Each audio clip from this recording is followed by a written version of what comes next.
ಕುವೆಂಪು ವಿಶ್ವವಿದ್ಯಾಲಯ ಪ್ರಾರಂಭವಾದ ಮೊದಲ ಹಂತದಲ್ಲಿ ರೇಡಿಯೋ ನಾಟಕ ಅಂತ ಒಂದು ಕಮ್ಮಟವನ್ನು ವಿಶ್ವವಿದ್ಯಾಲಯದಲ್ಲಿ ಮಾಡಿದರು. ಒಂದು 10 ಜನರನ್ನು ಮಾತ್ರ ಅವರು ಶಿವಮೊಗ್ಗದಿಂದ ಆರಿಸಿದರು. ಅದರಲ್ಲಿ ಒಬ್ಬರು ನನ್ನ ಮೇಷ್ಟ್ರು ಲಕ್ಷ್ಮೀನಾರಾಯಣ ತೀರ್ಥಹಳ್ಳಿ ಅವರು ನಾಟಕಾಸಕ್ತರು. ಆನಂತರ ಗಜಾನನ ಶರ್ಮರು, ನಾನು, ನೋಸನ್ ತಿಮ್ಮೇಗೌಡ, ಇನ್ನೂ 4-5 ಜನ ಇದ್ದರು. ಕಲಿಮುಲ್ಲ, ಆವಾಗಿನ್ನು ವಿದ್ಯಾರ್ಥಿ ಕಲಿಮುಲ್ಲ ಅವರು ಕೂಡ ಬಂದಿದ್ದರು. ಅಲ್ಲಿ ನಾಟಕವನ್ನು ಬರೆಯೋರು ಆಗಬೇಕು ಮತ್ತು ಆಡೋರು ಆಗಬೇಕು ಅಂತ. ಹಾಗಾಗಿ ನಾವಿಬ್ಬರು ಸೆಲೆಕ್ಷನ್ ಆದ್ವಿ. ಆ ಕಾಲದಲ್ಲಿ ನಾಟಕ ಬರಿತಾ ಇದ್ವಿ ಮತ್ತು ನಾಟಕವನ್ನು ಆಡ್ತಾಯಿದ್ವಿ. ಹಾಗಾಗಿ ಆ ನಂತರ ಅಲ್ಲಿ ನಾವು ಇದು ಮಾಡಿದಾಗ ಗಜಾನನ ಶರ್ಮನ ತುಂಬ ಚೆನ್ನಾಗಿ ಪರಿಚಯ ಆಯಿತು. ಅವರು ಅಲ್ಲಿ ಸ್ಥಳದಲ್ಲಿಯೇ ಒಂದು ನಾಟಕವನ್ನು ರಚನೆ ಮಾಡಿದರು. ಅದು ಈ ನಮ್ಮಲ್ಲಿ ಕಾಗೆ ಮತ್ತು ಗುಬ್ಬಿ ಕಥೆಗಳು ಇದೆ. ರಾತ್ರಿ ಕಾಗೆ ಹೋಗುತ್ತೆ, ಗುಬ್ಬಿ ಬರುತ್ತೆ, ಆ ಕತೆಗೆ ಇಟ್ಕೊಂಡು ಅದರ ಎಂಡನ್ನು ಟ್ವಿಸ್ಟ್ ಮಾಡಿ ಅದು ಬೇರೆ ಥರನೇ ಹಾಗೆ ಮಾಡಿದ್ರು. ಮುಂದೆ ಅದು ರೇಡಿಯೋದಲ್ಲಿ ಬಹಳಷ್ಟು ಪ್ರಕಟ ಆಯಿತು.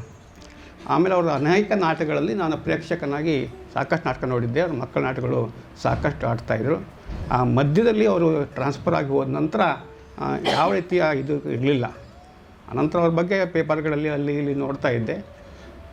ಹಾಗಾಗಿ ಇಷ್ಟ ಇಲ್ಲ. ಆದರೆ ಅವ್ರು ಕಾದಂಬರಿ ಬರೆಯೋಕ್ಕೆ ಶುರು ಮಾಡಿದರು. ಆಗ ಹೆಚ್ಚು ನನಗೆ ಮತ್ತು ಹೆಚ್ಚು ಪರಿಚಯ ಆಗ್ತಾ ಬಂತು. ಈ ಕಾದಂಬರಿ ನಾನು ನಾಗಭೂಷಣ್ ಅವರು ನನಗೆ ಹೇಳಿದರು, ಇದನ್ನು ಓದಿ ನೀವು ಅಭಿಪ್ರಾಯನ ಹೇಳಬೇಕು ಅಂತ. ಯಾಕಂದರೆ ಅವರು ಹಿಸ್ಟ್ರಿ ಅಂತ ಏನೋ ಸಿಕ್ಕಿದ್ರೆ ಅವ್ರು ನನಗೆ ಅದನ್ನು ದಾಟಿಸ್ಬಿಡ್ತಾರೆ. ನಾನು ನಾಗಭೂಷಣ್ ಹೇಳಿದ್ರಲ್ಲ ಅಂತ ತಕ್ಷಣ ಒಪ್ಕೊಂಡ್ಬಿಡ್ತೀನಿ. ಅದು ಒಪ್ಕೊಂಡ್ಮೇಲೆ ನೋಡಿದ್ರೆ 5 ದಿವಸ ಇತ್ತು ಹೇಳೋ ಹೊತ್ತಿಗೆ 500 ಪುಟ ಇತ್ತು. ದಿನಕ್ಕೆ 100 ಪುಟ ಓದಲೇಬೇಕಿತ್ತು ನನ್ನ ಎಲ್ಲ ಕೆಲಸಗಳನ್ನು ಬಿಟ್ಟು. ಅದರ ಮಧ್ಯೆ ನಾನು 2 ನಾಟಕಗಳಲ್ಲಿ ಭಾಗವಹಿಸಿದ್ದೆ, ಪಾತ್ರನೂ ಮಾಡಿದ್ದೆ. ಆ ನಾಟಕ ಕರ್ಕೊಂಡು ಹೋಗಬೇಕಿತ್ತು, ಅದನ್ನು ಮಾಡಬೇಕಿತ್ತು. ಬೆಂಗಳೂರಿಗೆ 2 ದಿವಸ ಹೋಗಬೇಕಿತ್ತು. ಇಷ್ಟು ಕೆಲಸಗಳ ಮಧ್ಯದಲ್ಲಿ ರಾತ್ರಿ ನಿದ್ದೆ ಬಿಟ್ಟು ನಿನ್ನೆ ರಾತ್ರಿ ಹೊರಟಿದ್ದ ಅಲ್ಲಿಂದ. ಈಗ ಬೆಳಗ್ಗೆ ಬಂದಿದ್ದೀನಿ. ಬಂದು ಯೋಗಾಸನ ಮುಗಿಸ್ಕೊಂಡು ಮತ್ತೊಂದು ರಾಜ್ಯೋತ್ಸವದ ಭಾಷಣ ಇತ್ತು, ಅಲ್ಲೊಂದು 7-9 ಮುಗಿಸ್ಕೊಂಡು ಆಮೇಲೆ ಇಲ್ಲಿಗೆ ಬಂದಿದ್ದೀನಿ. ಹಾಗಾಗಿ ಪೂರ್ತಿಯಾಗಿ ಓದಿದ್ದೀನಿ ಮತ್ತು ಬಹಳ ಸಂತೋಷ ಆಗ್ತಿದೆ. ಇಲ್ಲಿಗೆ ಬಂದಮೇಲೆ ನಾಗಭೂಷಣ್ ಹೇಳಿದಕ್ಕಿಂತ ಬೇಜಾರಾಯಿತು. ನಾಗಭೂಷಣ್ ಹೇಳಿದರು 5 ದಿವಸ ನೀವು ಮುಗಿಸ್ಬೇಕು ಅಂತ. ಇಲ್ಲಿ ಹೇಳಿದ್ರು ಎಷ್ಟು ನಿಮಿಷ ಬೇಕು ಅಂತ ರಾತ್ರಿ ಫೋನ್ ಮಾಡಿ ಕೃಷ್ಣಮೂರ್ತಿ ಕೇಳಿದ್ರು. ನಾನು ಬೆಂಗಳೂರಿನ ಇದ್ದಾಗ 3 ಗಂಟೆ ಬೇಕಾಗತ್ತೆ ನನಗೆ ಮಾತಾಡೋಕ್ಕೆ ಅಂತ ಅಂದೆ. ಅದಕ್ಕೆ ಅವರು ಸರ್ 30 ನಿಮಿಷನೂ ಕೊಡೋಕ್ಕಾಗ್ತಿಲ್ಲ, 20 ನಿಮಿಷ ಕೊಡ್ತೀವಿ, ಅಷ್ಟರೊಳಗೆ ನೀವು ಮಾತಾಡಲೇಬೇಕು ಅಂತಂದರು. ಇಷ್ಟು ದೊಡ್ಡ ಕಾದಂಬರಿನ ಹೇಗೆ ಮಾತಾಡೋದು ಅಂತ ಗೊತ್ತಿರಲಿಲ್ಲ. ಆದರೆ ನಂಗೆ ಬಹಳ ಸಂತೋಷ ಆಗಿದ್ದು, ಇದು ಕೇವಲ ಒಂದು ಕಾದಂಬರಿ ಅಲ್ಲ, ಒಂದು ಸತ್ಯವಾದ ವಿಷಯವನ್ನು ತಿಳಿಸುವಂಥ ನಿಜ ಇತಿಹಾಸ ಅಂತ. ಈಗ ಇದು ನನ್ನದೇ ಪುಸ್ತಕ, ಒಂದು 10 ವರ್ಷ ಹಿಂದೆ ಆಗಿದ್ದು. ಇದು ಕರ್ನಾಟಕ ಇತಿಹಾಸ ಅಂತ. ಇದರಲ್ಲಿ ನಾನು ಇಸ್ವಿಗಳನ್ನೆಲ್ಲ ತೆಗೆದು ನೋಡಿದೆ. ಇವರು ಕಾದಂಬರಿಲಿರುವಂಥ ವಿಷಯಗಳೇನು ಉಂಟಾಗಿಲ್ಲ ಅಂತ. ಅದು ಪೂರ್ಣವಾಗಿ ಅದೇ ವಿಷಯಗಳಿತ್ತು, ಅದೇ ಸೇಮ್ ನೇರವಾಗಿ ಇಟ್ಟಿದ್ದಾರೆ. ಇನ್ನೇ ಒಬ್ಬ ಕಾದಂಬರಿಕಾರನಿಗೆ ಕಲ್ಪನೆಗಳು ಇರಲೇಬೇಕು, ಹಾಗಾಗಿ ಅಂತ. ಆದರೆ ಕಲ್ಪನೆಯೂ ಕೂಡ ಒಂಥರ ವಿಚಿತ್ರವಾದ ಕಲ್ಪನೆ ಆಗಿರಲಿಲ್ಲ. ಯಾಕೆ ಹೇಳ್ತೀನಿ ಅಂತಂದರೆ, ನಮ್ಮ ಅಂಬ್ರಯ್ಯ ಮಠ ಕಾದಂಬರಿಕಾರರು ಮಾತು ಹೇಳ್ತಾಯಿದ್ರು, ಕೆಳದಿ ಇತಿಹಾಸ ಅಂತ ನಮ್ಮ ಬಿದನೂರು, ನಮ್ಮ ಹೊಸನಗರ, ಬಿದನೂರು ನಗರ ಯಾಕೆ ಹೆಚ್ಚು ಪ್ರಚಾರ ಆಗಲಿಲ್ಲ? ಚಿತ್ರದುರ್ಗ ಎಲ್ಲರಿಗೂ ಗೊತ್ತಿದೆ, ಇಲ್ಲಿ ಯಾಕೆ ಗೊತ್ತಿಲ್ಲ ಅಂತಂದರೆ, ಚಿತ್ರದುರ್ಗ ಫೇಮಸ್ ಆಗಿದ್ದೇ ಆ ಕಲ್ಲಿಂದ ಬಂದಂಥ ತಾರಾ ಸುಬ್ರವರ ಆ ಕತೆ, ಮದಕರಿ ನಾಯಕನ ಬಗ್ಗೆ ಏನು ಬರೆದು ದುರ್ಗಾಸ್ತಮಾನ, ಅದರಿಂದಾಗಿ ಚಿತ್ರದುರ್ಗ ಬಹಳ ಫೇಮಸ್ ಆಯಿತು. ಅಂಥವ್ರು ಯಾರೂ ಹುಟ್ಟಿಲ್ಲ ಅಂತ ಅವ್ರು ಹೇಳಿದ್ರು. ಹಾಗಾಗಿ ಕೆಳದಿ ಇತಿಹಾಸದ ಬಗ್ಗೆ ಸ್ವಲ್ಪ ಅವ್ರು ತುಂಬ ಬರೆದಿದ್ದಾರೆ. ನಾನು ಕೆಲವು ಮಾತ್ರ ಅವನಿಷ್ಟು ಸಣ್ಣ ಲೇಖನಗಳನ್ನು ಅವನಿಷ್ಟು ಬರೆದಿಟ್ಟಿದ್ದೀನಿ. ಯಾಕೆ ಹೇಳ್ತೀನಿ ಅಂತಂದರೆ, ಕಾದಂಬರಿಕಾರ ಒಬ್ಬ ಮನಸ್ಸು ಮಾಡಿದರೆ ಯಾರನ್ನು ಕೂಡ ಎಷ್ಟು ಬೇಕಾ ಮಾಡ್ಬೋದು. ಇಲ್ಲಿ ಸಮಸ್ಯೆ ಏನಾಯಿತು ಅಂದರೆ, ಇವರೇನು ಬರೆದಿದ್ದಾರೆ ಅಷ್ಟು ನನ್ನ ಪುಸ್ತಕ ಬರೆದೀನಿ, ಆದರೆ ನಾನು ಯಾರ ಹೆಸರಲ್ಲಿ ಬರೆದೀನಿ ಅಂತಂದರೆ, ಆಗ ದಿವಾನ್ರುಗಳು ಏನಾಗಿದ್ದರು ಅವ್ರ ಬಗ್ಗೆ ನನಗೆ ಈಗ ಅರ್ಥ ಆಯಿತು. ಲಾಸ್ಟ್ ಟೈಮು ನಾನು ನಾಲ್ಮಡಿ ಕೃಷ್ಣರಾಜ ಒಡೆಯರ ಬಗ್ಗೆ ಮಾತಾಡಲಿಕ್ಕೆ ಕಳಿಸಿದಾಗ ಅಲ್ಲಿ ಮಾತಾಡ್ತಾ ಒಂದು ಪ್ರಶ್ನೆಗಳನ್ನು ಹುಡುಗರಿಗೆ ಕೇಳಿದೆ. ನಿಮ್ಗೆ ಗೊತ್ತಿದ್ದ ಹಾಗೆ ತಾಜ್ ಮಹಲ್ ಯಾರು ಕಟ್ಟಿದ್ದು ಅಂದರೆ, ಎಲ್ಲರೂ ತಾಜ್ ಮಹಲ್ ತಗೋಣ ನಮ್ಮ ಶಹಜಾನ್ ಅಂತ ಅಂದರು. ಆಮೇಲೆ ಶ್ರವಣಬೆಳಗೊಳದ ಗೊಮ್ಮಟೇಶ್ವರ ಮೂರ್ತಿ ಚಾವುಂಡರಾಯ ಅಂತ ಅಂದರು. ಕನ್ನಂಬಾಡಿ ಕಟ್ಟೆ ಯಾರು ಕಟ್ಟಿಕೊಂಡು ವಿಶ್ವೇಶ್ವರಯ್ಯ ಅಂತ ಅಂದರು. ನಾವು ಹಾಗೆ ಹೇಳ್ಕೊತ ಬಂದಿದ್ದೀವಿ. ಆದರೆ ತಾಜ್ ಮಹಲ್ ಕಟ್ಟಿದ್ದಂಥ ಅಲಿ ಉಸ್ತಾದ್ ಅವನ ಬಗ್ಗೆ ಯಾರೂ ಹೇಳಲ್ಲ. ಅಲ್ಲೆಲ್ಲ ಕೂಡ ವ್ಯಕ್ತಿಗಳ ಬಗ್ಗೆ ಹೇಳಲ್ಲ, ರಾಜನ ಬಗ್ಗೆ ಹೇಳ್ತಾ ಹೋಗ್ತಾರೆ.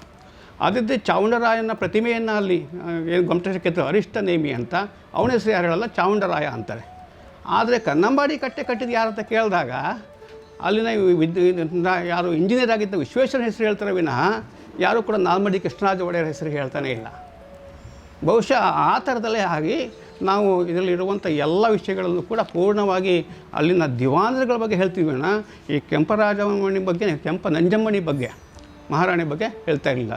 ಇದು ನೋಡಿದಾಗ ನನಗೆ ಬಹಳ ಸಂತೋಷ ಆಯಿತು. ಯಾಕಂತಂದರೆ ನಿಜವಾಗ್ಲೂ ಕೆಲಸ ಮಾಡಿ ಇವರು ರಿಜೆಂಟು ಇಡೀ ಮೈಸೂರಿನಲ್ಲಿ ಹೇಗಾಗಬೇಕು ಆಸೆ ಏನಂತ ನೋಡ್ಕೊಂಡಿದ್ದು ಹಾಗಾಗಿ ಅದ್ಭುತವಾದ ಕೆಲಸವನ್ನು ಮಾಡಿದರು.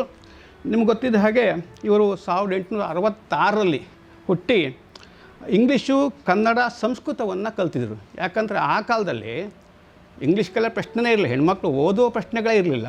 ಅಂಥದ್ರಲ್ಲಿ ಇವರ ಮನೆಯಲ್ಲಿ ಮೊದಲಿಂದ ಕೂಡ ಕಳಲೆ ವಂಶಸ್ಥರು ಅಂತವರು. ಆ ಕಡಲೆ ಅಂದರೆ ಇವರು ಅದನ್ನು ವಿವರಣೆ ಕೂಡ ಕೊಟ್ಟಿದ್ದಾರೆ. ನಮ್ಮ ಬಿದಿರಿನಲ್ಲಿ ಹೇಗೆ ಮೊಳಕೆ ಹೊಡೆಯುತ್ತೋ ಕವಳೆ, ಆ ಕಡಲೆ ದೊಡ್ಡದಾಗಿ ಬೊಂಬು ಹೇಗೆ ಬೆಳೆಯುತ್ತೋ ಆ ರೀತಿ ಈ ಎಮ್ಮ ಕೂಡ ಬೆಳೀತು ಅಂತ. ಹಾಗಾಗಿ ಈ ಕಡಲೆ ವಂಶದ ಇವರು ಮುಖ್ಯವಾಗಿ ಕಡಲೆ ನಂಜರಾಜ ಅರಸ್ ಅಂತ, ಮತ್ತು ತಾಯಿ ಹೆಸರು ಗುಣಾಂಬ ಅಂತ. ಅವರ ಮಗಳಾಗಿ ಇವರು ಜನಿಸಿದ್ರು. ಸಂಸ್ಕೃತ, ಕನ್ನಡ, ಇಂಗ್ಲೀಷು. ಆ ಇಂಗ್ಲೀಷ್ ಎಷ್ಟು ಚೆನ್ನಾಗಿ ಕಲ್ತಿದ್ರು ಅಂತಂದರೆ ಅವ್ರ ಕಥೆಗಳಲ್ಲಿ ಮುಂದೆ ಹೋದಾಗ ಅವರು ಹೋಗಬೇಕಾಗತ್ತೆ, ಯಾವುದಕ್ಕಂದರೆ ಬಂಗಾಳಕ್ಕೆ ಹೋಗಬೇಕಾಗತ್ತೆ. ಆ ಬಂಗಾಳದಲ್ಲಿ ಇದ್ದಾಗ ಅಲ್ಲಿ ಬಂದಂಥ ವೈಸರಾಯನ ಹೆಂಡತಿ, ಅವಳು ಮಾತಾಡೋಕ್ಕೆ ಗೊತ್ತಿರಲ್ಲ ಅವರಿಗೆ. ಇವರೇ ಹೋಗಿ ಮಾತಾಡ್ತಾರೆ ಇಂಗ್ಲೀಷ್ನಲ್ಲಿ. ಅದು ಎಷ್ಟು ಸ್ಪಷ್ಟವಾದ ಇಂಗ್ಲೀಷ್ ಅಂತಂದರೆ ಮುಂದೆ ಅದು ತುಂಬಾ ಹೆಲ್ಪ್ ಆಗುತ್ತೆ ಅವರಿಗೆ. ಅವರು ಈ ಒಂದು ರಿಜೆಂಟ್ ಆಗಲಿಕ್ಕೂ ಕೂಡ ವೈಸರಾಯ್ ಎಲ್ಲಿ ಚೇಂಜ್ ಮಾಡಿಬಿಡ್ತಾರೆ ಅಂತ ಅವ್ರ ಹೆಂಡ್ತಿನೇ ಹೇಳಿರ್ತಾರೆ. ಆ ಎಮ್ಮಂಗೆ ಮಾತ್ರ ನೀವು ತೊಂದರೆ ಕೊಡಬೇಡಿ, ಅವಳಿಗೆ ಎಷ್ಟು ಸಾಧ್ಯ ಅಷ್ಟು ಉಪಕಾರ ಮಾಡಿ ಅಂತ ಕೂಡ ಹೇಳಿ ಕಳಿಸಿರ್ತಾರೆ. ಅಷ್ಟು ಒಳ್ಳೆಯ ಇಂಗ್ಲೀಷ್ ಕೂಡ ಅವರಿಗೆ ಇತ್ತು. 12ನೇ ವಯಸ್ಸಿಗೆ ಮದುವೆ ಆಯಿತು 10ನೇ ಚಾಮರಾಜ ಒಡೆಯರ್ ಜೊತೆಗೆ. 7 ಜನ ಮಕ್ಕಳಾದರು ಅವರಿಗೆ. 7 ಜನ ಮಕ್ಕಳು. ಬರೀ 24 ವಯಸ್ಸು ಒಳಗಡೆ 7 ಜನ ಮಕ್ಕಳು, 14 ವರ್ಷದ ಒಳಗಡೆ. ಆ 7 ಜನ ಮಕ್ಕಳಲ್ಲಿ 2 ತೀರೋದ್ರು, 5 ಜನ ಮಾತ್ರ ಉಳ್ಕೊಂಡ್ರು. 5 ಜನದಲ್ಲಿ 2 ಗಂಡು, ಮೊದಲನೇ 3 ಕೂಡ ಆ ಹೆಣ್ಣು ಮಕ್ಕಳು. ಆ ಹೆಣ್ಣು ಮಕ್ಕಳಲ್ಲಿ ಜಯಲಕ್ಷ್ಮಮ್ಮಣ್ಣಿ, ಕೃಷ್ಣಾಜಮ್ಮಣ್ಣಿ, ಚೆಲುವಾಜಮ್ಮಣ್ಣಿ ಮತ್ತು ನಮ್ಮ ನಾಲ್ಮಡಿ ಕೃಷ್ಣರಾಜ ಒಡೆಯರು, ಅವ್ರ ತಮ್ಮ ನರಸರಾಜ ಒಡೆಯರು. ಅವ್ರನ್ನ ಕಂಠೀರವ ನರಸರಾಜ ಒಡೆಯರು ಅಂತ ಹೇಳ್ತಾರೆ. ನಾವು ಅವ್ರನ್ನ ನರಸರಾಜ ಒಡೆಯ ಅಂತ ಕರೆ, ಯಾಕಂದರೆ ಮತ್ತು ಪ್ರಖ್ಯಾತ ಕಂಠೀರವ ನರಸರಾಜ ಒಡೆಯರು ಇರೋದರಿಂದ ಇವರು ಜಸ್ಟ್ ನರಸರಾಜ ಒಡೆಯರು ಅಂತ ಇಟ್ಕೊಂಡ್ರೆ ಇರ್ತವಣ್ಣ. ಈ ಹೇಳ್ತಂಟ ಇವರು ಅಧಿಕಾರಕ್ಕೆ ಬಂದ ತಕ್ಷಣ 10ನೇ ಜಯಚಾಮರಾಜ ಒಡೆಯರಿಗೆ ಅಧಿಕಾರ ಸಿಕ್ಕಿದ್ದು ಯಾವಾಗ ಅಂತಂದರೆ, ನಿಮಗೆ ಗೊತ್ತಿರಲಿ ಇತಿಹಾಸದಲ್ಲಿ ಏನಾಗತ್ತಂದರೆ 2 ಸಾರಿ ಮೈಸೂರು ರಾಜ್ಯ ನಮ್ಮ ಕೈ ತಪ್ಪೋಗುತ್ತೆ. ಒಂದು ಹೈದರಾಲಿ ಮತ್ತು ಟಿಪ್ಪುವಿನ ಕಾಲದಲ್ಲಿ ಹೈದರಾಲಿ ದಳವಾಯಿ ಆಗಿದ್ದವನು ಇಡೀ ಮೈಸೂರು ರಾಜ್ಯವನ್ನು ತನ್ನ ಕೈಗೆ ತೆಗೆದುಕೊಳ್ತಾನೆ. ಅನಂತರ ಮಗ ಟಿಪ್ಪು ಬರುತ್ತೆ. ಕೊನೆ ಪಕ್ಷ ಹೈದರಾಲಿ ಇದ್ದಾಗ ತಾನು ನವಾಬ ಅಂತ ಏನು ಕರ್ಕೊಳ್ತಿರ್ಲಿಲ್ಲ, ದಳವಾಯಿ ಅಂತಲೇ ಕರ್ಕೊಳ್ತಿದ್ದ. ಇಮ್ಮಡಿ ಕೃಷ್ಣರಾಜ ಒಡೆಯರನ್ನು ಅಧಿಕಾರದಲ್ಲಿ ಹಾಗೆ ಕೂರಿಸಿದ್ದ, ಕೆಲಸ ಪೂರ್ತಿ ಇವನೇ ಮಾಡ್ತಿದ್ದ. ಆದರೆ ಟಿಪ್ಪು ಸುಲ್ತಾನ್ ಬಂದಾಗ ಮೇಲುಗಡೆ ಯಾರನ್ನು ಕೊಟ್ಟರು, ಯಾರನ್ನೂ ಇಟ್ಕೊಂಡೇ ಇಲ್ಲ, ನೇರವಾಗಿ ತಾನೇ ಸುಲ್ತಾನ ಅಂತ ಹೇಳಿ ಆಳ್ವಿಕೆಯನ್ನು ಶುರು ಮಾಡಿದ. 1799ರಲ್ಲಿ ಟಿಪ್ಪು ಸುಲ್ತಾನು ಯಾವಾಗಿದ್ದು ಸೋತು ಹೋಗ್ತಾನೆ. ಆ ಸಮಯದಲ್ಲಿ ಈಗ ಕೆಂಪನಂಜಮ್ಮಡಿ ಏನು ಕೆಲಸ ಮಾಡಿದಳೋ ಅದರ 10ರಷ್ಟು ಕೆಲಸವನ್ನು ಆಗಿದ್ದ ಲಕ್ಷ್ಮಣಮಣಿ ಮಾಡಿದ್ದಾರೆ. ಅವ್ರು ಮಾಡದೇ ಇದ್ದರೆ, ಅವರು ಮತ್ತು ಆಗಿನ ದಿವಾನರ ಕೆಲಸವನ್ನು ಮಾಡದೇ ಇದ್ದರೆ, ಪೂರ್ಣಯ್ಯನವರು ಅವ್ರು ಕೆಲಸ ಮಾಡದೇ ಇದ್ದರೆ ಮೈಸೂರು ರಾಜ್ಯ ಅವ್ರಿಗೆ ಸಿಗ್ತಿರಲಿಲ್ಲ. ಅವರು ಅದನ್ನು 4 ಭಾಗ ಮಾಡ್ತಾರೆ. ಒಂದು ಮರಾಠರಿಗೆ, ಒಂದು ಹೈದರಾಬಾದ್ ನಿಜಾಮನಿಗೆ, ಒಂದು ತಾವೇ ಇಟ್ಕೊತಾರೆ. ಈ 8 ಜಿಲ್ಲೆಯನ್ನು ಒಳಗೊಂಡಂಥ, ಮೈಸೂರು ಸೇರಿ 9 ಜಿಲ್ಲೆ ಒಳಗೊಂಡಂಥ ಈ ಹಳೇ ಮೈಸೂರು ಪ್ರಾಂತ್ಯವನ್ನು ಇವರಿಗೆ ಬಿಟ್ಕೊಡ್ತಾರೆ. ಬಿಟ್ಕೊಟ್ಟು ಮುಮ್ಮಡಿ ಕೃಷ್ಣರಾಜ ಒಡೆಯರು ಆಳ್ವಿಕೆ ಶುರು ಮಾಡಿದಷ್ಟೇ ಖರ್ಚು ಜಾಸ್ತಿ ಮಾಡ್ತಿದ್ದಾರೆ, ದೇವಸ್ಥಾನಕ್ಕೆ ಜಾಸ್ತಿ ಹಣ ಕೊಡ್ತಿದ್ದಾರೆ ಅಂತ ಹೇಳಿ, ಮತ್ತು ಅವ್ರು ದೊಡ್ಡ ಸಾಹಿತಿ ಕೂಡ ಹೌದು ಮುಮ್ಮಡಿ ಕೃಷ್ಣರಾಜ ಒಡೆಯರು. ಖರ್ಚು ಜಾಸ್ತಿ ಆಗುತ್ತೆ. ಹಾಗಾಗಿ ಅಧಿಕಾರವನ್ನು ಮತ್ತೆ ಪುನಃ ಕಿತ್ಕೊಂಡು ಕಮಿಷನರ್ ರೂಲ್ ಹಾಕಿ 50 ವರ್ಷಗಳ ಕಾಲ ಮೈಸೂರು ಕಮಿಷನರ್ ಆಳ್ವಿಕೆ ಒಳಪಡುತ್ತೆ. ಮತ್ತೆ ಇವರು ಹೋರಾಟ ಮಾಡಿ 1881 ವೇಳೆಗೆ ಇವರಿಗೆ ಸಿಗುತ್ತೆ. ಇವರಿಗೆ ಸಿಕ್ಕಾಗ ಚಾಮರಾಜ ಒಡೆಯರು ತುಂಬ ಅದ್ಭುತವಾದ ಯೋಚನೆ ಮಾಡೋ ಶಕ್ತಿ ಉಳ್ಳವರು. ಅವರು ಇವರ ಪತಿ. ಹಾಗಾಗಿ ಅಧಿಕಾರ ಚೆನ್ನಾಗಿ ನಡೆಸ್ಕೊಂಡು ಹೋಗ್ತಿರ್ತಾರೆ. ಎಲ್ಲರೊಂದಿಗೆ ಒಳ್ಳೆಯ ಸಂಬಂಧ ಹೊಂದಿರ್ತಾರೆ. ಕತೆ ಅಲ್ಲಿಂದನೇ ಸ್ಟಾರ್ಟ್ ಆಗುತ್ತೆ. ಇವರು ಬಂಗಾಳಕ್ಕೆ ಹೋಗಬೇಕಾಗತ್ತೆ. ಬಂಗಾಳದಲ್ಲಿ ಅಲ್ಲಿನ ವೈಸರಾಯ್ದು ಏನೋ ಕಾರ್ಯಕ್ರಮ ಇರೋದ್ರಿಂದ ರಾಜ ಪರಿವಾರ ಪೂರ್ತಿ ಬಂಗಾಳಕ್ಕೆ ಹೋಗ್ತಾರೆ. ಅಲ್ಲಿ ಹೋಗಲಿಕ್ಕೆ ಮತ್ತೊಂದು ವಿಶೇಷ ಕಾರಣ ಅಂತಂದರೆ, ಬಂಗಾಳದಿಂದ ಒಬ್ಬಳು ಯುವತಿ ಇಲ್ಲಿ ಓದಲಿಕ್ಕೆ ಬಂದು ಕೊನೆಗೆ ಇಲ್ಲೇ ಓದ್ಕೊಂಡು ಇಲ್ಲೇ ಸ್ಕೂಲ್ ಟೀಚರಾಗಿ, ಇಂಗ್ಲೀಷ್ ಮೀಡಿಯಂ ಸ್ಕೂಲಿನ ಟೀಚರಾಗಿ ವರ್ಕ್ ಮಾಡ್ತಾರೆ, ಸರಳಾದೇವಿ ಅಂತ. ಆ ಸರಳಾದೇವಿ ಇವ್ರ ಬಗ್ಗೆ ಅಲ್ಲಿ ಲೇಖನಗಳನ್ನು ಬರೆದು ಬೆಂಗಾಳಿ ಗೆಜೆಟ್ ಏನಿದೆ 1780ರಲ್ಲಿ ಅದು ಸ್ಥಾಪನೆ ಆಗಿತ್ತು. ಬೆಂಗಾಳಿ ಗೆಜೆಟ್ಟು ಆ ಬೆಂಗಾಳಿ ಗೆಜೆಟ್ನಲ್ಲಿ ಇವ್ರ ಬಗ್ಗೆ ಲೇಖನ ಹಾಕಿ ಮೈಸೂರು ರಾಜ್ಯ ಅನ್ನೋದು ಬೇರೆ ರಾಜ್ಯದಂತಲ್ಲ, ಆಧುನಿಕತೆಗೆ ಅದು ತರ್ಕೊಳ್ತಾ ಇದೆ ಅಂತ ಎಲ್ಲ ಕಡೆ ಸುದ್ದಿ ಮಾಡಿರ್ತಾರೆ. ಹಾಗಾಗಿ ಈ ರಾಜ ಕುಟುಂಬ ಅಲ್ಲಿ ಹೋದಾಗ ಅಲ್ಲಿ ಕೆಲವು ಉದಾಹರಣೆಗೆ ಸಂಗೀತದ ಒಂದು ವಿಶೇಷವಾದ ಫಂಕ್ಷನ್ ಇರುತ್ತೆ. ಒಂದು ಕುದುರೆಯ ಇದನ್ನು ಮೈಸೂರು ರಾಜರಿಗೆ ತೋರಿಸ್ಲಿಕ್ಕೋಸ್ಕರನೇ ವೈಸ್ರಾಯ್ ಏರ್ಪಡಿಸಿರ್ತಾನೆ. ಬೇರೆ ಬೇರೆ ಫಂಕ್ಷನ್ಗಳಲ್ಲಿ ಅಟೆಂಡ್ ಮಾಡ್ತಾರೆ. ಆದರೆ ಡಿಪ್ತೀರಿಯಾ ರೋಗ ಬಂದು ರಾಜರು ಅಲ್ಲೇ ತೀರ್ಕೊಳ್ತಾರೆ. ಅವರ ಹೆಣವನ್ನು ಕೂಡ ಆ ಕಾಲದಲ್ಲಿ ಇಲ್ಲಿ ತರಲಿಕ್ಕೆ ಸಾಧ್ಯ ಇರ್ತಿರಲಿಲ್ಲ, ಯಾಕಂದರೆ ಟ್ರೈನ್ ಏನೂ ಆಗಿರಲಿಲ್ಲ. ಹಾಗಾಗಿ ಅಲ್ಲಿ ದಫನ್ ಮಾಡಿ ಇವ್ರನ್ನೆಲ್ಲ ಕರ್ಸ್ಕೊಂಡು ಪುನಃ ವಾಪಸ್ ಬರ್ತಾರೆ. ಬಂದಾಗ ಕತೆ ಹೇಗೆ ಸ್ಟಾರ್ಟ್ ಆಗುತ್ತೆ ಅಂತಂದರೆ, ಈಗಿನ ನಮ್ಮ ಭಾರತೀಯ ಸಮಾಜದಲ್ಲಿ, ಅದರಲ್ಲೂ ಕರ್ನಾಟಕ ಸಮಾಜದಲ್ಲಿ ಯಾವ ರೀತಿ ಹೆಣ್ಮಕ್ಳು ಹೇಳ್ತಾರೆ, ಗಂಡ ಸತ್ತ ತಕ್ಷಣ ನಂದೇನೂ ಇಲ್ಲ, ಅವರೇ ಹೋದ್ಮೇಲೆ ನಾನು ಯಾಕೆ ಬದುಕಬೇಕು, ಈ ರೀತಿಯ ಮನಸ್ಥಿತಿ ಒಳಗೆ ಬರ್ತಾರೆ. ಎಲ್ಲರೂ ಏನೇನೋ ಪ್ರಯತ್ನ ಪಡ್ತಾರೆ.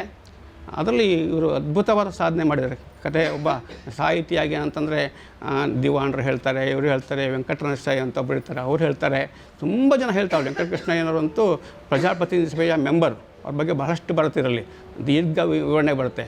ಅವರೆಲ್ಲರೂ ಹೇಳ್ತಾರೆ, ಆದರೂ ಒಪ್ಪದೇ ಇಲ್ಲ. ಕೊನೆಗೆ ಒಬ್ಬಳು ಹೊನ್ನಮ್ಮ ಅಂಥೇಳಿ, ಅವಳು ಲಿಂಗಾಯತ ಹಿಂಗ್ಸೋಳು, ಇಲ್ಲಿದ್ದಾಗಲೇ ಊರಿನಲ್ಲಿ ಇದ್ದಾಗಲೇ ಅವ್ರ ಗಂಡ ತೀರೋಗಿರ್ತಂತೇಳಿ ರಾಣಿ ಪಕ್ಕ ಸಿಕ್ಕಂತಾರೆ. ರಾಣಿಯ ಗೆಳತಿ ಇದ್ದಂಗೆ ಇರ್ತಾಳೆ. ಅವ್ರಿಗೊಂದು 34 ವರ್ಷ ವಯಸ್ಸಿರುತ್ತೆ. ಅವರು ರಾಣಿಯ ಗೆಳತಿ ಇದ್ದಂಗಿದ್ದು ಅವಳು ಕೂಡ ಸಾಕಷ್ಟು ಹೇಳ್ತಾರೆ. ಅದ್ರ ಕುತೂಹಲ ಕೊನೆಗೆ ಒಪ್ತಾರೆ ಅವರು. ಹೇಗೆ ಒಪ್ಪಿದ್ಲು ಅಂತ ಎಲ್ಲೂ ಇರಲ್ಲ. ನಾವು ಇಡೀ ಕಾದಂಬರಿ ಎಂಡಿಗೆ ಬಂದಾಗ ಗೊತ್ತಾಗುತ್ತೆ. ಆಗೊಬ್ಬ ಪರಕಾಲ ಮಠದಲ್ಲಿ ಇದ್ದಂಥ ಒಬ್ಬ ಅಘೋರಿತರ ಸನ್ಯಾಸಿ. ನನಗೆ ಅಘೋರಿತರ ಯಾಕೆ ನೆನಪಾಯ್ತಂದರೆ, ಅವನ ಮಾತು ಗೀತು ಎಲ್ಲ ಹಾಗೆ. ಅವನೇ ಒಂದು ಬಂದಿರ್ತಾನೆ. ಅವನು ನೇರವಾಗಿ ಅವನು ಕಂಡು, ಸಾಯ್ಬೇಕಂತ ಇದೆಯಲ್ಲ, ತಗೋ ಸಾಯಿ, ಇದ್ರಲ್ಲಿ ಬೇರಿದೆ, ಈ ಬೇರೆ ಕುಡಿದ್ರೆ ಸತ್ತೋಗ್ತೀಯ, ಇದು ತೊಗೊಂಡ್ರೆ 2 ಸಲ ಬಿಟ್ಟು ಸತ್ತೋಗ್ತೀಯ, ತಗೋಬಿಡು ಅಂತ ಹೇಳ್ಬಿಡ್ತಾನೆ. ಸಾವ್ತೀನಿ ಅಂತ ಹೇಳ್ತಾ ಇದ್ದಂಥ ಮಹಾರಾಣಿಗೆ ಕೈಯಲ್ಲೇ ಬಂದಾಗ, ಸಾವು ಬಂದ ತಕ್ಷಣ ನಾ ಸಾಯಲ್ಲ ಅಂತ ಅನಿಸ್ಬಿಡುತ್ತೆ. ಅವಳು ಹೇಳ್ತಾನೆ, ನೀ ಸಾಯೋಕ್ಕಿಂತ ಮೊದಲೇ ನಿನ್ನ ಮಕ್ಕಳೆಲ್ಲ ಇರ್ತಾರಲ್ಲ, ಅವರಿಗೂ ವಿಷ ಕೊಟ್ಟು ಸಾಯಿಸ್ಬಿಡು. ಮತ್ತು ಯಾಕಂತಂದರೆ ಅವ್ರು ಮಾಡ್ತಾರೆ, ನೀನು ಇಲ್ಲದೆ ಅವ್ರು ಹೇಗೆ ಬದುಕ್ತಾರೆ ಅಂತ. ಆಗ ರಾಣಿ ಅದನ್ನು ಕುತ್ಕೊಂಡು ಕೊನೆಗೆ ಅಧಿಕಾರವನ್ನು ವಹಿಸ್ಕೊತಾಳೆ. ಅಧಿಕಾರ ವಹಿಸ್ಕೊಂಡ ತಕ್ಷಣ ಎಲ್ಲರೂ ಹೇಳ್ತಾರೆ, ಮೈಸೂರು ಸಾಮ್ರಾಜ್ಯ ಈ ಥರ ಇದೆ ಅಂತ. ಇವಳಿಗೆ ಒಂದು ಒಳ್ಳೆಯ ಸ್ನೇಹಿತರು ಇರ್ತಾರೆ.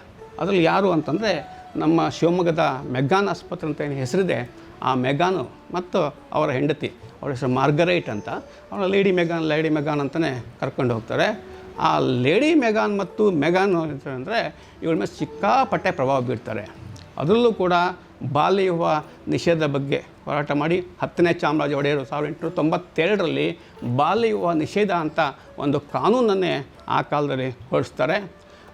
ಹೀಗಾಗಿ ಆಧುನಿಕ ಹೆಣ್ಮಕ್ಳು ಶಾಲೆ ಬರ್ತಾಳೆ. ಶಾಲೆಯೂ ಹೈಸ್ಕೂಲ್ ಆಗುತ್ತೆ, ಅದನ್ನೆಷ್ಟು ಕಾಲೇಜಾಗಿ ಅದು ಬದಲಾವಣೆ ಆಗುತ್ತೆ.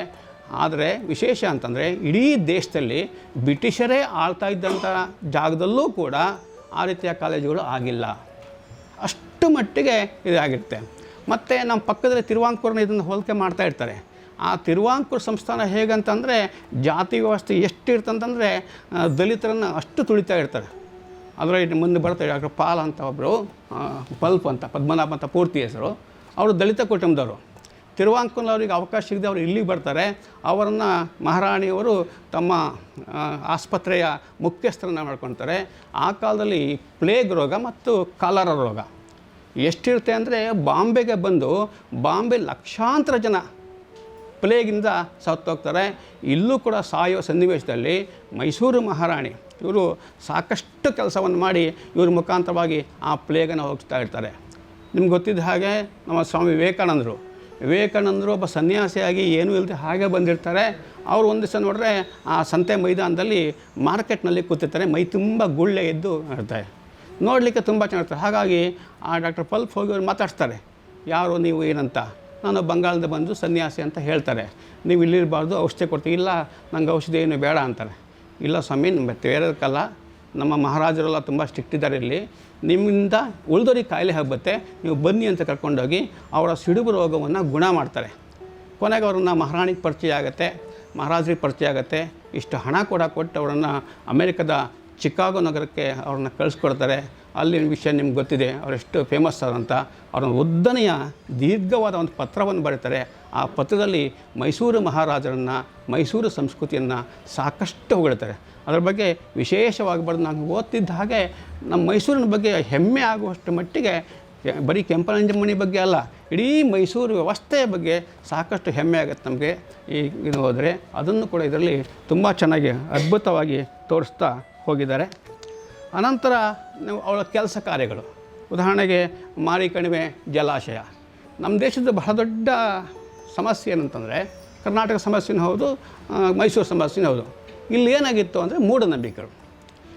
ಡಾಕ್ಟ್ರು ಬರ್ತಾರೆ, ಇಂಗ್ಲೀಷ್ನ ಕೊಟ್ಟಂದ್ರೆ ಹಳ್ಳಿಯಿಂದ ಓಡೋಗ್ತಿರ್ತಾರೆ, ಯಾರು ಕೈಗೆ ಸಿಗೋಲ್ಲ. ಎಷ್ಟೋ ಕಡೆ ದಂಗೆ ಆಗುತ್ತೆ, ಹಿಡ್ಕೊಂಡು ಹೊರತು ಅವ್ರು ದೊಡ್ಡ ದಂಗೆ ಇದ್ದು ಡಾಕ್ಟ್ರುಗಳಿಗೆ ಸಿಕ್ಕಾಪಟ್ಟೆ ಹೊಡಿತಾರೆ, ನರ್ಸ್ಗಳಿಗೆ ಹೊಡಿತಾರೆ. ನರ್ಸ್ಗಳ ಕೆಲಸ ಕೂಡ ಸಿಗೋಲ್ಲ.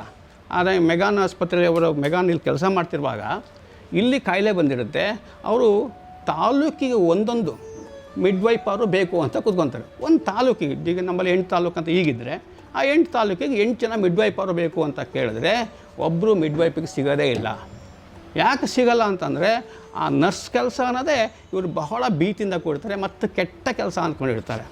ಕೊನೆಗೆ 4 ಜನ ಬ್ರಾಹ್ಮಣ ವಿಧವೆಯರು, 1-2 ದಲಿತರು, ಹಾಗೆ ಒಂದು 10-11 ಜನ ಸಿಕ್ಕಿ ಅವರಿಗೆ ಟ್ರೈನಿಂಗನ್ನು ಕೊಟ್ಟು ನರ್ಸ್ಗಳು ಅಂತ ಅಪಾಯಿಂಟ್ ಆಗ್ತಾರೆ. ಯಾಕಂದರೆ ಡಾಕ್ಟ್ರುಗಳಿಗಿಂತ ಹೆಚ್ಚಾಗಿ ಇವರ ಶುಶ್ರೂಷೆ ಮಾಡೋಕ್ಕೆ ಮತ್ತು ಕ್ಲೀನನ್ನು ಮೇಂಟೈನ್ಸ್ ಮಾಡೋಕ್ಕೆ ನರ್ಸ್ಗಳ ಅಗತ್ಯ ಅಂಥೇಳಿ ಇರುತ್ತೆ.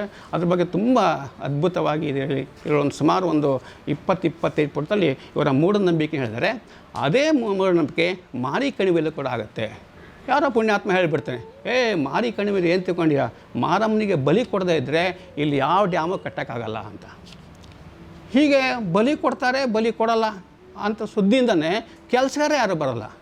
ಎಷ್ಟು ಸಂಬಳಕ್ಕೂ ಜಾಸ್ತಿ ಕೊಡ್ತೀವಿ ಅಂದರೂ ಕೂಡ ಕೆಲಸಕ್ಕೆ ಜನ ಸಿಗೋಲ್ಲ, ಅರ್ಧಂಬರ್ಧ ಕೆಲಸ ನಿಂತಿರುತ್ತೆ. ಅಕಸ್ಮಾತ್ತಾಗಿ ಒಂದು ಘಟನೆ ಆಗುತ್ತೆ. ಆ ಮಾರಿಕೊಂಡು ಸ್ವಲ್ಪ ದೂರ ಒಬ್ಬ ನಡ್ಕೊಂಡು ಬರ್ತಿರ್ತಾನೆ, ಏನೋ ಹೊರಳಿ ಬಿದ್ದು ಅಲ್ಲೇ ಒಂದು ಹಾಟ್ಪಲ್ಲಾಗಿ ಸತ್ತೋಗ್ಬಿಡ್ತಾನೆ. ಆ ಸತ್ತನ್ನು ತಗೊಂಬಂದು ಅವನಿಗೆ ಅರ್ಶಿನ ಕುಂಕುಮ ಹಚ್ಚಿ ಒಂದು ಲಿಂಬೆಹಣ್ಣೆಲ್ಲ ಕೊಯ್ದಂಗೆ ಮಾಡಿ ಒಂದು ಕಡೆ ಇಟ್ಟು ಇವನು ಬಲಿ ಕೊಟ್ಟಿದ್ದೀವಿ ಅಂತ ಸುದ್ದಿ ಮಾಡಿಬಿಡ್ತಾರೆ ಊರಿನವರು. ಹಳ್ಳಿಯವರೆಲ್ಲ ನಂಬ್ತಾರೆ. ಅದರ ಪರಿಣಾಮ ಏನಾಯಿತು ಅಂದರೆ ಮಹಾರಾಣಿ ಬಹಳ ಬೇಜಾರಾಗುತ್ತೆ. ಬಲಿ ಕೊಡೋದಂತ ಎಷ್ಟು ಕೆಟ್ಟ, ಯಾಕೆ ನಿಲ್ಲಿಸಿದ್ರು ಪರವಾಗಿಲ್ಲ ಅಂತ. ಆದರೆ ಒಳ್ಳೆಯದೇನಾಯಿತು ಅಂದರೆ ಪರಿಣಾಮ ಅಂತಂದರೆ ಬಲಿ ಕೊಟ್ಟಾಗಿದೆ ಅಂಥೇಳಿ ಜನ ಎಲ್ಲ ಆರಾಮಾಗಿ ಕೆಲಸಕ್ಕೆ ಬಳಸುತ್ತಾರೆ. ಇವತ್ತು ಮಾರಿಕಣಿವೆ ಜಲಾಶಯ ಚಿತ್ರದುರ್ಗದಲ್ಲಿ ಹಿರಿಯೂರಿನಲ್ಲಿ ಏರಿದೆ. ಅದಕ್ಕೆ ಮೂಲ ಕಾರಣ ಏನು, ಅಲ್ಲಿ ಆಗುವಂಥ ಏನೇನು ನಮ್ಮಲ್ಲಿ ಮೂಢನಂಬಿಕೆ ಇದೆ ಅದಷ್ಟನ್ನು ಕೂಡ ವಿಸ್ತಾರವಾಗಿ ಇವರು ಹೇಳಿದ್ದಾರೆ. ಮತ್ತು ಜಾತಿ ವ್ಯವಸ್ಥೆ ಬಗ್ಗೆ ಕೂಡ ಅಷ್ಟೇ.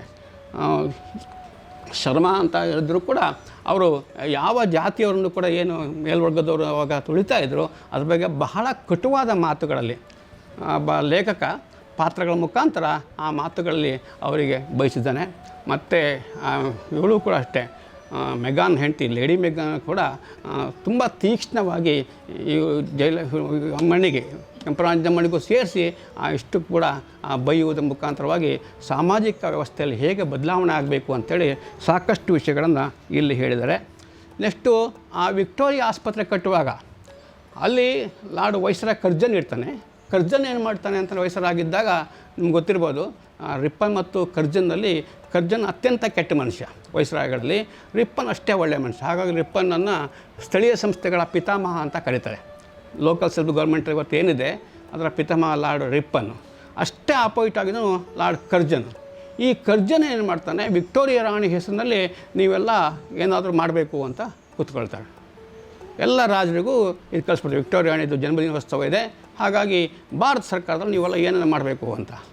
ಆಗ ರಾಣಿ ತನ್ನ ಎಲ್ಲರನ್ನು ಕರೆದು ಏಜೆಂಟ್ರನ್ನು ಕರೆದು ಯೋಚನೆ ಮಾಡಿ ಹೇಳ್ತಾಳೆ, ವಿಕ್ಟೋರಿಯಾ ರಾಣಿ ಹೆಸರಲ್ಲಿ ನಾವು ಒಂದು ಆಸ್ಪತ್ರೆ ಮಾಡ್ತೀವಿ ಅಂತ.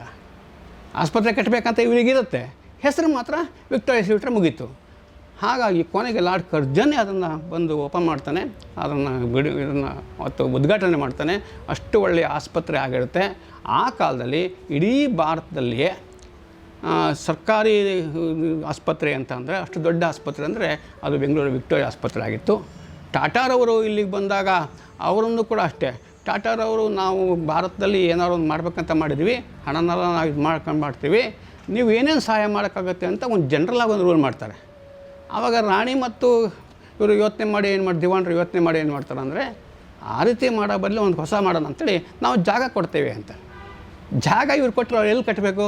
ಟಾಟಾ ವಿಜ್ಞಾನ ಸಂಸ್ಥೆ ಇಲ್ಲಿಯೇ ಕಟ್ಟಬೇಕು. ಹಾಗಾಗಿ ಜಾಗವನ್ನು ಮಹಾರಾಣಿ ಕೊಡ್ತಾರೆ, ಅವರು ಅದನ್ನು ಕಟ್ತಾರೆ, ಸ್ವಲ್ಪ ಹಣನೂ ಕೊಟ್ಟು ಸಹಾಯ ಮಾಡ್ತಾರೆ. ಹಾಗಾಗಿ ಒಂದು ಒಳ್ಳೆಯ ವಿಜ್ಞಾನ ಸಂಸ್ಥೆ ನಮ್ಮಲ್ಲಾಗತ್ತೆ. ಬೆಂಗಳೂರು ಮತ್ತು ಮೈಸೂರಿಗೆ ಕುಡಿಯೋ ನೀರು ವ್ಯವಸ್ಥೆ ಇರಲ್ಲ. ಹೆಸರುಘಟ್ಟ ಯೋಜನೆ ಜಾರಿಗೆ ತಂದುಬಿಟ್ಟು ಅದ್ರ ಮುಖಾಂತರವಾಗಿ ಕುಡಿಯೋ ನೀರಿನ ವ್ಯವಸ್ಥೆಯನ್ನು ರಾಣಿ ಅದ್ಭುತವಾಗಿ ಮಾಡ್ತಾರೆ. ಹೆಣ್ಣು ಮಕ್ಕಳ ಕಾಲೇಜನ್ನು 1881ರಲ್ಲಿ ಅದನ್ನು ಕಟ್ತಾರೆ. ವಿವೇಕಾನಂದರಿಗೆ ಚಿಕಿತ್ಸೆ ಕೊಟ್ಟಿದೆ. ಪ್ಲೇಗು ಸಿಡುಬಿಗೆ ವಿಶೇಷವಾದ ಲಸಿಕೆಯನ್ನು ಇಲ್ಲೇ ಕಂಡುಹಿಡಿಯುವಾಗ ಮಾಡ್ತಾರೆ. ಹಾಗಾಗಿ ಡಾಕ್ಟ್ರು ಏನು ಹೇಳ್ತಾನೆ ಅವ್ರ ಮುಖಾಂತರವಾಗಿ ಪ್ಲೇಗ್ ಕೊಂಡು ನಮ್ಮಲ್ಲಿ ಪ್ಲೇಗ್ ರೋಗ ಸಂಪೂರ್ಣ ನಾಶವಾಗೋ ರೀತಿಯಲ್ಲಿ ಆ ಕೆಲಸವನ್ನು ಕೂಡ ಮಾಡ್ತಾ ಹೋಗ್ತಾರೆ. ಮತ್ತು ಜನಗಳಿಗೋಸ್ಕರ ಬೆಂಗಳೂರಿನಲ್ಲಿ 2 ಹೊಸ ಬಡಾವಣೆ ಕಟ್ತಾರೆ. ಇವತ್ತು ಬಹಳ ಬಿಜಿಯಾಗಿರುವಂಥ ಒಂದು ಮಲ್ಲೇಶ್ವರಂ, ಮತ್ತೊಂದು ಬಸವನಗುಡಿ. ಆ ಬಸವನಗುಡಿ ಮತ್ತು ಮಲ್ಲೇಶ್ವರಂ ಎರಡೂ ಬಡಾವಣೆಗಳನ್ನು ಕೂಡ ಇವ್ರ ಕಾಲ ಆಗಿರುತ್ತೆ. 1841 ಹೊತ್ತಿಗೆ ಇಂಗ್ಲೀಷ್ ಶಿಕ್ಷಣ ಸಾಕಷ್ಟು ದಾರಿಗೆ ಬಂದು ಅದು ಎಲ್ಲ ಕಡೆ ಆಗುತ್ತೆ. ಸ್ವತಃ ರಾಣಿ ತನ್ನ ಮಕ್ಕಳಿಗೆ, ಅದರಲ್ಲೂ ಕೂಡ ನಾಲ್ಮಡಿ ಕೃಷ್ಣರಾಜ ಒಡೆಯರಿಗೆ ಚಿಕ್ಕ ವಯಸ್ಸಿನಲ್ಲಿ ಅವನು ಹೇಳ್ಕೊಡ್ತಾರೆ. ಅವನಿಗೆ ಕರೆಕ್ಟಾಗಿ ಇಂಗ್ಲೀಷನ್ನು ಎಲ್ಲವನ್ನು ಕಲಿಸಿದಾಗ ಪ್ರೇಸರ್ ಅಂತ, ಆ ಪ್ರೇಸರ್ ಮುಖಾಂತರ ಎಲ್ಲವನ್ನೂ ಕೂಡ ಕಲಿಸ್ಕೊಡ್ತಾಳೆ. ಕೊನೆಗೆ 18 ವರ್ಷ ಆಗ್ತಿದ್ದಂಗೆ ಅವನಿಗೆ ತಾನು ರಿಜೆಂಟನ್ನು ಅವತ್ತೇ ಡಿಸೈಡ್ ಮಾಡಿ ಅವನು ಕೊಡ್ತಾಳೆ. ಅದಕ್ಕಿಂತ ಮೊದಲೇ ಸುಮ್ಮನೆ ಮಗನನ್ನು ಒಂದು ಸತಿ ಪರೀಕ್ಷೆ ಮಾಡ್ತಾಳೆ, ಏನೇನು ಕಲ್ತಿದ್ದಾನೆ ಅಂಥೇಳಿ. ರಾಣಿಗೆ ಎಷ್ಟು ಸಂತೋಷ ಆಗುತ್ತೆ ಅಂತಂದರೆ, ಇಂಥವನು ತಾಯಾಗಿದ್ದು ಹೆಮ್ಮೆ, ಒಂದು ಜೊತೆಗೆ ಇಂಥವನು ನಮ್ಮ ಮಗ ಆಗಿನಲ್ಲ ಅಂತ ಅಷ್ಟು ಹೆಮ್ಮೆ ಆಗುತ್ತೆ. ನಾರ್ಮಲಿ ಕೃಷ್ಣರಾಜ ಒಡೆಯರು ಕೂಡ ಹಾಗೇ ಇರ್ತಾರೆ. ನಿಮಗೆ ಇತಿಹಾಸ ಗೊತ್ತಿದೆ. ಮುಂದೆ ಅವರು ಅದೇ ರೀತಿಯ ಕಾರ್ಯವನ್ನು ಇಡೀ ಕರ್ನಾಟಕದಲ್ಲಿ ಮಾಡ್ಕೊಂಡೋಗಿ ಇವತ್ತು ಕರ್ನಾಟಕ ಇವತ್ತೂ ಕೂಡ ಇಷ್ಟು ಮುಂದುವರಿಕೆ ಮೂಲ ಕಾರಣ ಅವತ್ತಿನ ನಾಲ್ಮಡಿ ಕೃಷ್ಣರಾಜ ಒಡೆಯರ ಮತ್ತು ಅವರ ತಾಯಿ ಕೆಂಪನಂಜಮ್ಮರ ಕೆಲಸ ಅಂತೇಳಿ ಮಾಡ್ತೇನೆ. ಇನ್ನೇ ಕಾದಂಬರಿ ಪುಟ ಜಾಸ್ತಿ ಆಗಿದೆ ಅಂತಂದ್ರೂ ಕೂಡ ಬರೀ ಇತಿಹಾಸ ಹೇಳಿದ್ರೆ, ನಾನು ಹೇಳಿದ ಇತಿಹಾಸ ಈಗ ಅದು ಶುಷ್ಕ ಆಗುತ್ತೆ. ಹಾಗಾಗಿ ಅವರು ಒಂದಿಷ್ಟು ಪದಪುಂಜಗಳನ್ನು ಇಟ್ಕೊಂಡ್ಬಿಟ್ಟು ತುಂಬ ಅದ್ಭುತವಾದಂಥ ಭಾಷೆಯನ್ನು ಉಪಯೋಗಿಸಿ ಅದನ್ನು ಓದಿಕೊಂಡು ಹೋಗೋ ಹಾಗೆ ಮಾಡಿದ್ದಾರೆ. ಅದೊಂದು ಸ್ವಲ್ಪ ತುಂಬ ಖುಷಿಯಾಗತ್ತೆ. ಸಣ್ಣ ವಿಷಯದಲ್ಲೂ ಕೂಡ ಹೇಳ್ತಾರೆ, ಕರ್ನಾಟಕ ಅದರಲ್ಲೂ ಬೆಂಗಳೂರು ಇಂದು ಹೀಗಿರುವುದಕ್ಕೆ ಅಂದು ಮಾದರಿ ಮೈಸೂರನ್ನು ತಲೆ ಎತ್ತಿ ನಿಲ್ಲುವಂತೆ ಕಟ್ಟಿ ನಿಲ್ಲಿಸಿದ ಮುತ್ಸದ್ದಿಗಳು ರಾಜಮಾತೆ ಕೆಂಪನಂಜಮ್ಮಣಿಯಂತಹ ತಾಯಿ ಬೇರು ಮುಖ್ಯ ಕಾರಣ. ಮೇಲಿನ ಕಾಂಡ ಜಗತ್ತಿಗೆ ಕಾಣಿಸಿದರೂ ಭೂಮಿಯ ಆಳದಲ್ಲಿ ಹುದುಗಿರುವ ತಾಯಿ ಬೇರು ಹೊರಕ್ಕೆ ಕಾಣುವುದಿಲ್ಲ. ಆದರೆ ನೀರು ಸಾರ ಹೀರಿ ಮರ ಆಕಾಶದೆತ್ತರಕ್ಕೆ ಬೆಳೆದು ನಿಲ್ಲಲು ಮತ್ತು ಅದು ಕೆಳಗುರುಳದಂತೆ ಸುಭದ್ರವಾಗಿ ನೆಲಕ್ಕೆ ಅಂಟಲು ತಾಯಿ ಬೇರು ಮಾತ್ರವೇ ಕಾರಣವಾಗಿರುತ್ತದೆ. ಇದೊಂದೇ ವಿಷಯದಲ್ಲಿ ಇಡೀ ಕೆಂಪನಂಜಮ್ಮಣಿಯ ವ್ಯಕ್ತಿತ್ವವನ್ನು 4 ಸಾಲುಗಳಲ್ಲಿ ಅದ್ಭುತವಾಗಿ ಹಿಡಿದಿದ್ದಾರೆ. ಅವಳೊಂದು ತಾಯಿ ಬೇರು ಅಂತ ಯಾರ ಕಣ್ಣಿಗೂ ಕಾಣಿಸಲ್ಲ. ನಾನು ಹೇಳಿದ ಇತಿಹಾಸ ಉಪನ್ಯಾಸಕರು ಅವ್ರ ಬಗ್ಗೆ ನಾವು ಪಾಠ ಯಾವತ್ತೂ ಮಾಡೇ ಇಲ್ಲ. ಆದರೆ ಇವರು ನಾಲ್ಮಡಿ ಕೃಷ್ಣರಾಜ ಒಡೆಯರ ಸಾಧನೆ ಹೇಳಬೇಕಾದ್ರೆ ಅವರ ಇಂಚಿಂಚಲ್ಲೂ ಕೂಡ ಸಂಪೂರ್ಣವಾಗಿ ಹಿಂದ್ಗಡೆ ಕೆಂಪನಂಜಮ್ಮಣಿ ಇದ್ದಾರೆ ಅನ್ನೋದು ನಮಗೆ ಇದರಿಂದ ಗೊತ್ತಾಗತ್ತೆ. ಕೆಲವೊಮ್ಮೆ ಏನಾಗುತ್ತೆ ಅಂತಂದರೆ, ಬಹುಶಃ ಬರೆಯುವ ರಭಸದಲ್ಲಿ ಅಥವಾ ಇಷ್ಟು ದೊಡ್ಡ ಕಾದಂಬರಿ ಬರುವಾಗ ನಮಗೊಂದು ಶೈಲಿ ಇರುತ್ತೆ, ಒಂದು ರೆಂಡು ಹೋಗ್ತಾ ಇರ್ತೀವಿ, ಮಧ್ಯದಲ್ಲಿ ಅದು ನಿಂತೋಗ್ಬಿಡುತ್ತೆ. ನಿಂತು ಏನೋ ಒಂಥರ ಶುಷ್ಕವಾದ ಇದನ್ನು ಹಾಕಬೇಕಾಗತ್ತೆ. ನನಗೆ ಆ ಥರದ ಒಂದು ವಿಷಯಗಳು ಕಂಡು ಬಂತು.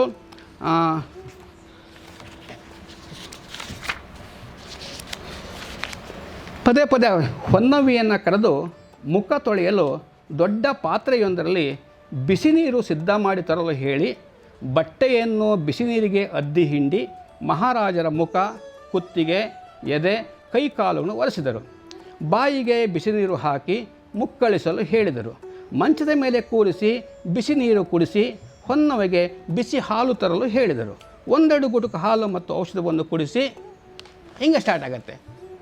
ಈ 5 ಲೈನ್ಗಳಲ್ಲಿ 5 ಸತಿ ಬಿಸಿನೀರು ಅಂತ ಬರುತ್ತೆ. ಮತ್ತು ಪುನಃ ಅದು ಆ ಥರದ್ದು ಒಂದು 3-4 ಕಡೆ, ನಾನು 4-5 ಕಡೆ ಜಾಸ್ತಿ ಇದೆ. ಒಂದೇ ವಿಷಯಗಳನ್ನು ಹಿಂದೆ ಮುಂದೆ ಆಗುತ್ತೆ. ಮತ್ತು ಸ್ಟಾರ್ಟಿಂಗಲ್ಲಿ ಹೇಳಿದ ವಿಷಯವನ್ನೇ ಕಾದಂಬರಿಯ ಕೊನೆಯೂ ಕೂಡ ಮತ್ತವಳು ಮಾಡಿದ ಕೆಲಸಗಳ ಸಾಧನೆ ಹೇಳ್ತಾ ಮತ್ತೊಂದು 8-10 ಪುಟಗಳು ಅದೇ ಪುನಃ ಅದು ರಿಪೀಟ್ ಆಗುತ್ತೆ. ಆದರೆ ಅಲ್ಲಿನ ಮಾತಿಗೆ ಬೇಕಾಗತ್ತೆ. ಈಗ ಉದಾಹರಣೆಗೆ ನಾನು ನಿಮ್ಮ ಹತ್ರ ಹೇಳ್ತಾ ಇದು ಮಾತಾಡಿಕೊಂಡು ನಾಳೆ ಮಾತಾಡ್ತಾ ಹಿಂಗೆ ಮಾತಾಡೋ ಅಂತ ಹೇಳಿದ್ರೆ ಅದು ರಿಪೀಟ್ ಆಗುತ್ತಲ್ಲ, ಆ ರೀತಿ ಅಲ್ಲಾಗಿದೆ. ಯಾಕಂದರೆ ಬೇರೆಯವ್ರ ಪಕ್ಕ ಮಾತಾಡುವಾಗ ಇಷ್ಟೆಲ್ಲ ಕೆಲಸ ಮಾಡ್ದ ಅಂತ ಹೇಳಬೇಕಾಗತ್ತೆ. ಅಲ್ಲೊಂದು ಸ್ವಲ್ಪ ಇದಿದೆ. ಮತ್ತು ಅಮೆರಿಕ ದೇಶದ ಬಗ್ಗೆ, ನಮ್ಮ ಭಾರತದ ಬಗ್ಗೆ ಹೇಳ್ತಾರೆ. ಅಮೆರಿಕದಲ್ಲಿದ್ದಂಥ ವಿವೇಕಾನಂದ ಅವರು ಹೇಳ್ತಾರೆ, ಇಲ್ಲಿ ನಮ್ಮ ಜಗತ್ತಿನ ಭೂಮಿಯ 20% ಅಮೇರಿಕ ಆಕ್ರಮಿಸಿಕೊಂಡಿದೆ, ಆದರೆ ಜನಸಂಖ್ಯೆ ಮಾತ್ರ ಅತ್ಯಂತ ಕಡಿಮೆ ಇದೆ ಅಂತ ಹೇಳ್ತಾರೆ. ಆ ಥರ ಮಾತುಗಳು ತುಂಬ ಬರುತ್ತೆ ದೇಶ ಭಾಷೆ ಬಗ್ಗೆ. ಆಮೇಲೆ ಮೆಗ್ಗಾನ್ ದಂಪತಿಗಳ ಬಗ್ಗೆ ಅಂತೂ ತುಂಬ ದೀರ್ಘ ವಿವರಣೆ ಸಿಗುತ್ತೆ. ನೀವು ಶಿವಮೊಗ್ಗದವರೇ ಮೆಗ್ಗಾನ್ ಬಗ್ಗೆ ಒಂದು ಕಾದಂಬರಿ ಬರೆದು ಅಷ್ಟು ವಿಷಯಗಳು ಮೆಗ್ಗಾನವ್ರ ಬಗ್ಗೆ ಇಲ್ಲಿ ಸಿಗುತ್ತೆ. ಆಮೇಲೆ ಇಲ್ಲೇ ಇದ್ದಂಥ ಅಬ್ದುಲ್ ಗನಿ ಖಾನ್ ಅಂತ ಅಬ್ದುಲ್ ರೆಹಮಾನ್ ಅವರು ಇಲ್ಲಿ ಡಿ ಸಿ ಆಗಿ ವರ್ಕ್ ಮಾಡಿದರು. ಇವರೇ ಇಲ್ಲಿ ವರ್ಕ್ ಮಾಡಿದ್ರೆ ಅಲ್ಲಿಗೆ ಜಾಸ್ತಿ. ಹಾಗಾಗಿ ಶಿವಮೊಗ್ಗದ ಲಿಂಕ್ಗಳು ಭಾಳಷ್ಟು ಸತಿ ಪದೇ ಪದೇ ಶಿವಮೊಗ್ಗ ಹೆಸರುಗಳು ಇದರಲ್ಲಿ ಬರ್ತಾ ಇರ್ತವೆ. ಆಮೇಲೆ ಹಳೆ ತಲೆಮಾರು ಜನ ಹೇಗಿದ್ದಾರೆ ಅಂಥೇಳಿ ನಾನೆಲ್ಲ ಹಿಂಗೆ ಹೇಳೋಕ್ಕೆ ಟೈಮ್ ಇಲ್ಲ, ಎಲ್ಲ ಬರ್ಕೊಂಬಂದಿಟ್ಟಿದ್ದೀನಿ. ಅದನ್ನು ಕೂಡ ಇದರಲ್ಲಿ ಹಳೆ ತಲೆಮಾರಿನ ನಂಬಿಕೆಗಳು ಹೇಳ್ತೇವೆ ಅಂತೇಳಿ ಸಾಕಷ್ಟು ಬರೆದಿದ್ದಾರೆ. ವೆಂಕಟಕೃಷ್ಣಯ್ಯರು ಅಂತ ಹೇಳಿದ್ರೆ ಅವರು ಒಂದಿಷ್ಟು ಕಥೆಗಳು ಹೇಳ್ತಾರೆ, ಚೆನ್ನಾಗಿ ಹೇಳ್ತಾರೆ. ಅದರಲ್ಲಿ ಒಂದು ದಶರಥನ ಉದಾಹರಣೆ ಕೊಡ್ತಾರೆ. ದಶರಥ ಸತ್ತಾಗ ಅವನಿಗೆ 3 ಜನ ಹೆಂಡತಿ ಇದ್ದರು, ಕೌಶಲ್ಯ, ಕೈಕಿ, ಸುಮಿತ್ರ. ಯಾರು ಆತ್ಮಹತ್ಯೆ ಮಾಡ್ಕೊಂಡ್ರೆ ನಮ್ಮ ಅಂತ ಕೇಳ್ತಾರೆ ಅವ್ರ ಹತ್ರ, ಕೆಂಪನಂಜಮ್ಮನ ಹತ್ರ.